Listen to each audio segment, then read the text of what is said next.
a primeira geração na história ocidental que está mais cansada do que algumas gerações anteriores, não porque a gente trabalhe mais. Em alguns momentos dá uma alegria imensa de nós sermos contemporâneos de algumas pessoas. Em outros momentos nos dá angústia. Há pessoas que nos dariam o agradável prazer da ausência delas, né, na nossa contemporaneidade.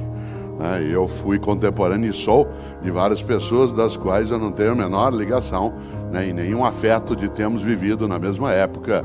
Aliás, fico feliz de que não estejam mais, né?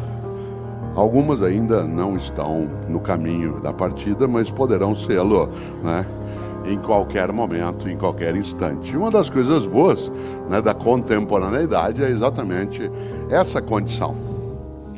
Eu me lembro demais de uma expressão, né, de um estupendo ator de teatro, né, do teatro francês do século XX, um homem chamado Pierre Dac.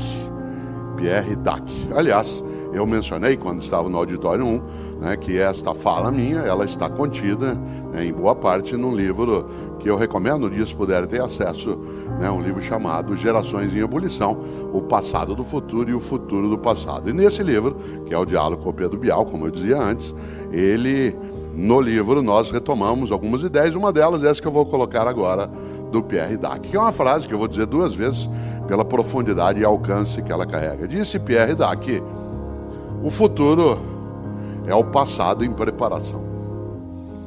O futuro é o passado em preparação. Por isso, uma pergunta para você e para mim.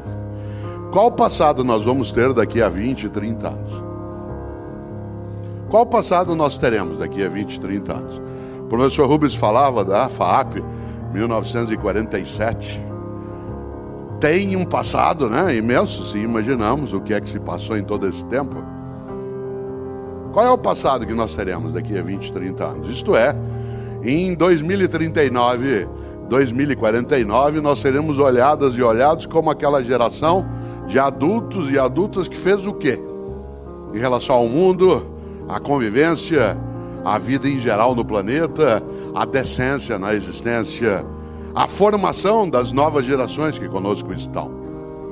Eu quero lembrar algo, quem tem menos idade aqui, isto é, menos do que 40 anos de idade, talvez não tenha tanta clareza do que eu vou dizer agora, mas outras pessoas sem dúvida. Nós somos, aqueles que temos mais de 40 anos, a primeira geração na história ocidental que está mais cansada do que algumas gerações anteriores, não porque a gente trabalhe mais, isso até pode ser, mas porque nós temos uma carga maior de tarefa, de atividade. Quer ver um exemplo?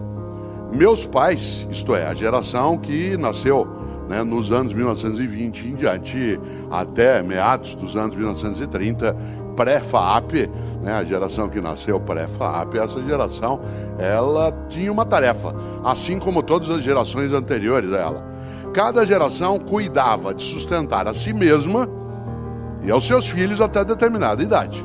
Isto é, cada geração se encarregava de cuidar de si, prover a vida, prover recursos para si mesma e para os seus filhos, ou responsabilidades até eles crescerem. Quando eu fiz 17 anos, meu pai, com muita alegria, me cumprimentou, disse: filho, foi uma satisfação essa convivência, né? Desculpe qualquer coisa, né? Aquilo que eu podia te dar, que eu dei, foi educação e muito obrigado. Até a volta, que não aconteceu. Já imaginou? Vários de nós aqui com mais idade, nem tantos, porque aqui há muitos que são pais e mães muito jovens ainda de idade. Parênteses. Há um grande pensador britânico do século XIX, esse britânico, chamado Benjamin Disraeli. Ele, aliás, foi o primeiro-ministro da Rainha Vitória. Ele dizia: a vida é muito curta para ser pequena. A vida é muito curta para ser pequena. Aliás, essa frase circula na internet, muitas vezes como se fosse da minha autoria. Não sou o autor, gostaria muito de ser, tenho uma raiva imensa do Disraeli ter pensado nisso antes de mim. Mas isso faz parte da minha idiosincrasia.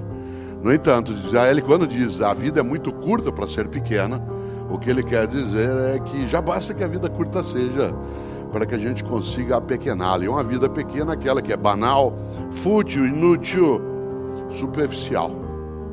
Claro que a vida é curta. Dura em média hoje 75 anos. 75 anos. Você já imaginou? É nada. Você diz como nada? É bastante, não. Aliás, há 100 anos era 42 anos o tempo médio de vida. 42. Só para você ter uma ideia, pessoas muito mais jovens de idade fizeram coisas bastante significativas em outro tempo. Exemplo, nossa independência no Brasil foi proclamada por um menino de 23 anos de idade. Quando Pedro proclama a nossa independência, ele tinha 23.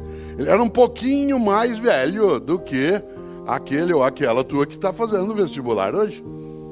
Quando Charles Darwin embarcou no Beagle, isto é, naquele brig da Marinha Britânica, e durante 5 anos foi viver numa das regiões mais inóspitas do nosso planeta, que é a parte do Estreito de Magalhães, a parte da Patagônia, depois circulando a passagem do Atlântico para o Pacífico, chegando até as Ilhas Galápagos. Charles Darwin tinha 23 anos. Aliás, só por curiosidade, o comandante do brig do HMS Beagle, tão conhecido em termos de literatura, que era o comandante Fitzroy, ele tinha 25 anos quando ele comandava um navio da Marinha Britânica. E só para tua curiosidade, é absolutamente inútil, ele começou a comandar o Beagle com 23 anos.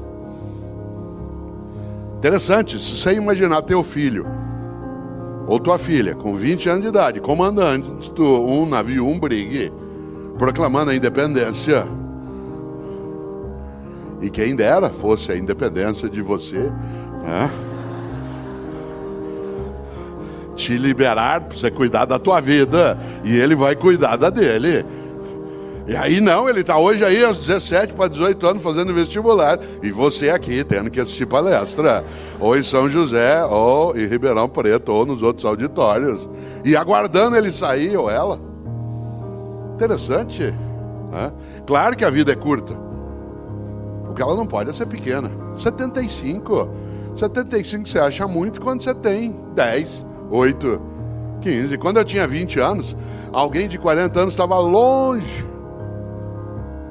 Quando eu fiz 40 anos, alguém de 60 estava longe. Depois que eu passei dos 60, alguém de 80 está na minha cola.